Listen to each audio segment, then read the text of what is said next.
Πριν 2 χρόνια που ήρθαμε πρώτη φορά στα Ποσειδόνια σαν επισκέπτες, είχα εντυπωσιαστεί πάρα πολύ από τη διοργάνωση και από το πλήθος και την ποιότητα του κόσμου τον οποίο βρήκα.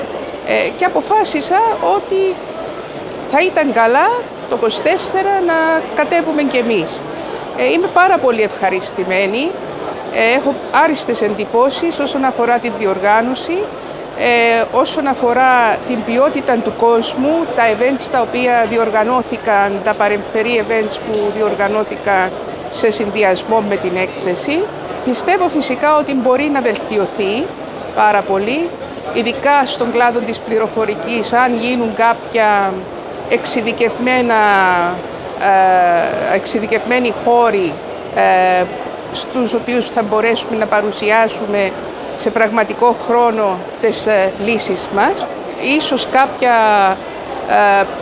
άλλα event παράλληλα ή σε κάποιον άλλο χρόνο που να απευθύνονται αποκλειστικά στις υποδομές πληροφορικής που χρειάζονται οι εταιρείες ναυτιλίας και στην ασφάλεια πληροφορικής και στο compliance, στην κανονιστικότητα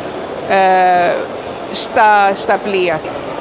Η παρουσία μας ήταν πάρα πολύ σημαντική, μας είδαν οι πελάτες μας, της ναυτιλίας ειδικά, είδαμε εμείς τους πελάτες μας σε έναν άλλο, ας πούμε, σε μια άλλη ατμόσφαιρα εκτός πελατειακής και πιστεύω ότι η πραγματική δουλειά ξεκινά τώρα.